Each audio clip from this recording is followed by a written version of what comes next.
sungguh tidak ada nurani, sungguh tidak ada hati, sungguh tidak ada perasaan, sungguh tidak ada sedikit pun kepekaan. Demi Allah, matanya telah tertutup, hatinya telah tertutup.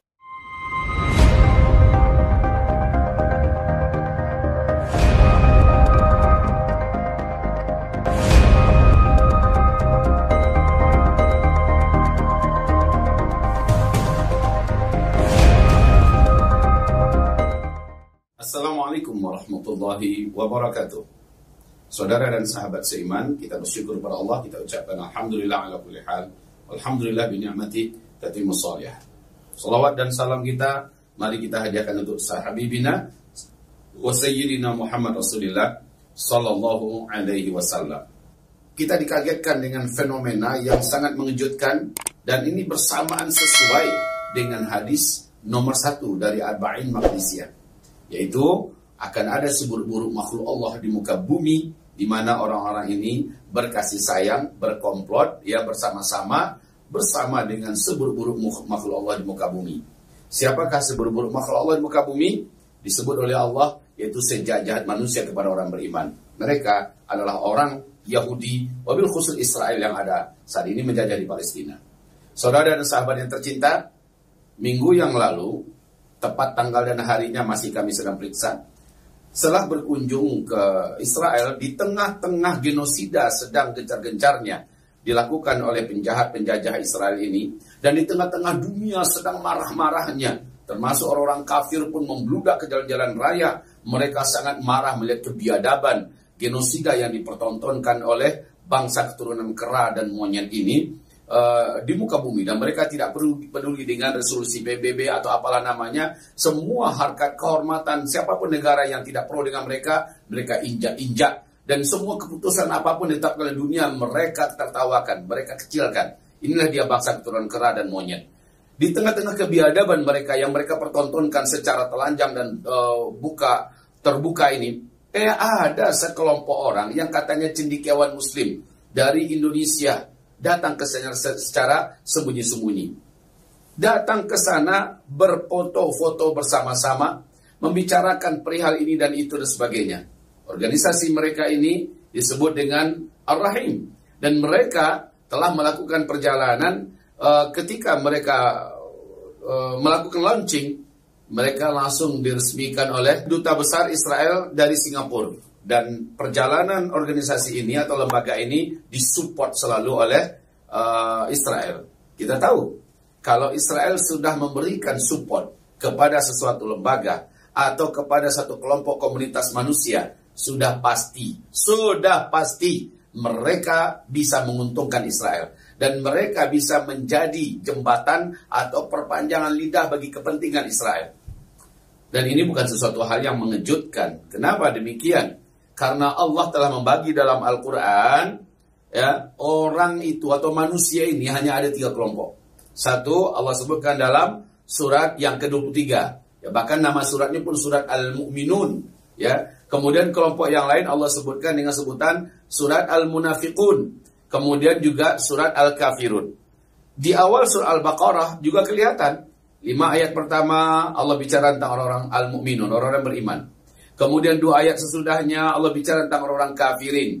Kemudian 24 ayat lebih berikutnya Allah bicara tentang munafikin. Maka munafikin ini salah satu cirinya adalah mereka merajut tali, menyambung kasih sayang, dan membuat kebersamaan dan persamaan serta bersama-sama dengan musuh-musuh Islam yang benar-benar sangat jahat kepada Islam. Mereka pro dan ada di pihak sana. Mereka berada di kubu sana sambil berpeluk dan sambil bersalaman, berpelukan dan merancangkan program-program, rencana-rencana bersama-sama. Mari kita dengarkan firman Allah Subhanahu wa ta'ala terkait mereka ini, yakni di dalam Al-Quranul Karim, surat Al-Mujadalah di ayat yang ke-22. A'udzu billahi minasyaitonir rajim. La tajidu qauman, engkau tidak akan mendapatkan satu kaum, yuwaduna yu'minuna billahi wal yawmil akhir. Kaum ini mereka ada imannya kepada Allah, ada imannya tentang surga dan neraka, dan ingin masuk surga dan takut masuk neraka.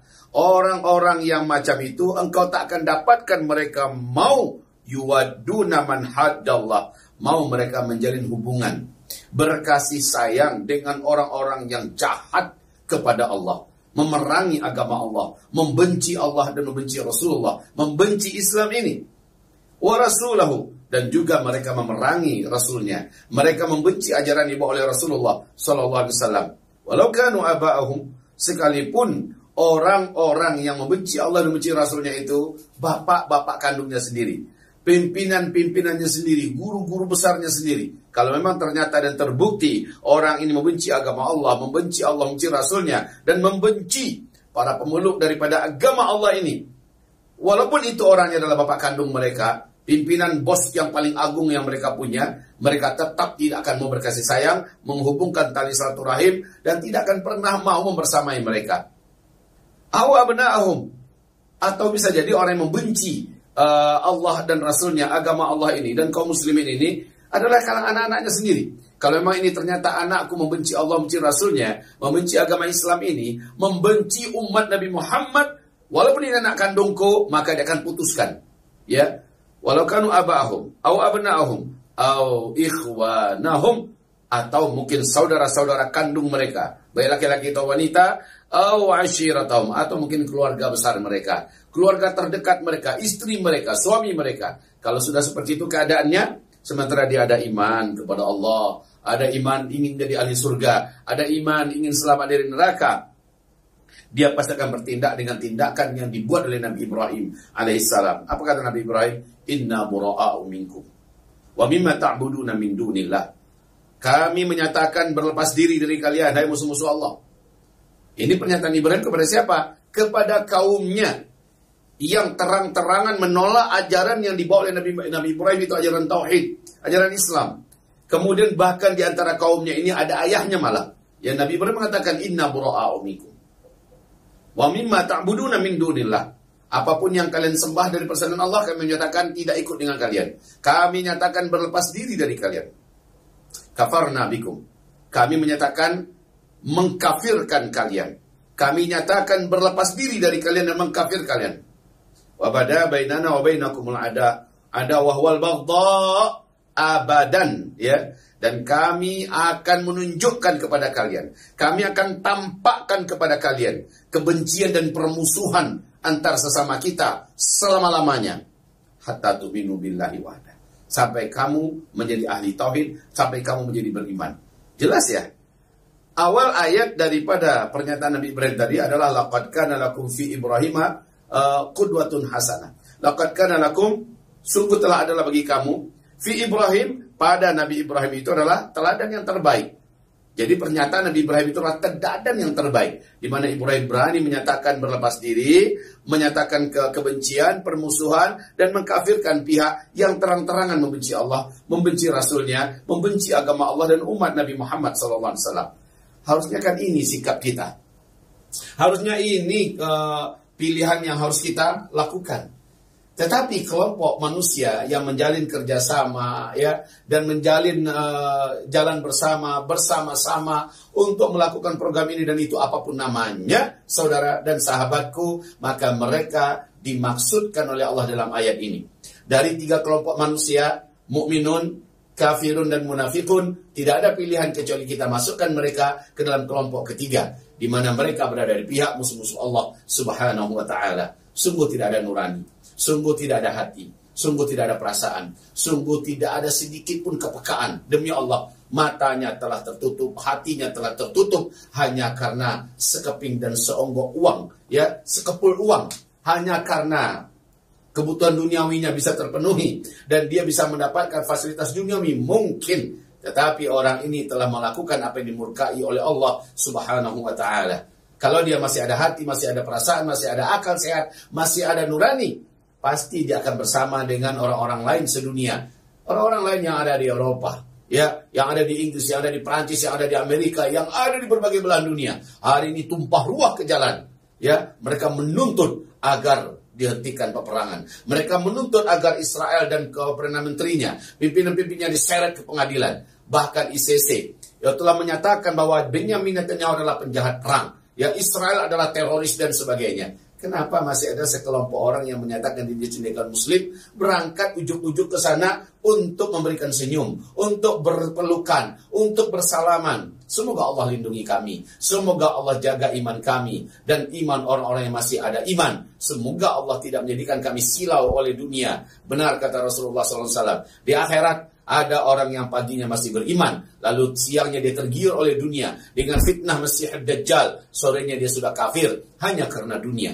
Dan orang yang ada beriman di sore hari, malamnya dia tergiur oleh fitnah Masih Dajjal, oleh jabatan, oleh fulus, maka dia pun akhirnya besok pagi sudah menjadi kafir kepada Allah Subhanahu wa ta'ala. Ini komentar kami dan ini nasihat kami, dan kita tidak ingin memperdalam ini dalam kemelut caci maki dan sebagainya, tidak. Tapi kami mengatakan ini sikap. Ini sikap yang harus kita ambil sebagai orang beriman. Tunjukkan kebencian kepada Israel, tunjukkan permusuhan kepada mereka seperti yang telah dicontohkan oleh Nabi Ibrahim. Nabi Ibrahim ayah kandungnya ada di dalam, ya, ayah kandungnya ada di dalam, kaumnya satu suku dengannya ada di dalam. Tapi dia berani mengatakan begitu. Nah, sementara Israel nun jauh di sana. Nggak ada hubungan antara kekerabatan, nggak ada hubungan ayah bunda, darah, dan sebagainya. Malah kita sejauh-jauh itu menjalin hubungan dengan mereka. Innalillahi wa inna ilaihi raji'un. Indonesia tetap dengan komitmen Indonesia dari awal. Sejak proklamasi kemerdekaan diumumkan oleh Presiden Soekarno kita, dari awal sampai hari ini tidak berubah. Kita punya sikap bahwa kita membenci dan memusuhi semua jenis penjajahan di muka bumi ini, apapun dan dimanapun, siapapun pelakunya. Komitmen kita tetap sama, seperti dinyatakan oleh Presiden Soekarno dulu, bahwa tidak ada hubungan dengan Israel selama mereka masih menjajah Palestina. Dan ini akan menjadi pegangan kita selama-lamanya, dan pegangan terkuat kita yang menyebabkan kita selamat dunia akhirat adalah firman Allah Subhanahu wa ta'ala. Barakallahu fikum. Mari kita lanjutkan kajian demi kajian kita simak dan kita ambil hikmahnya. Semoga Allah memuliakan kita, semoga Allah menjaga kita, semoga Allah menangkan Palestina merdeka. Assalamualaikum warahmatullahi wabarakatuh.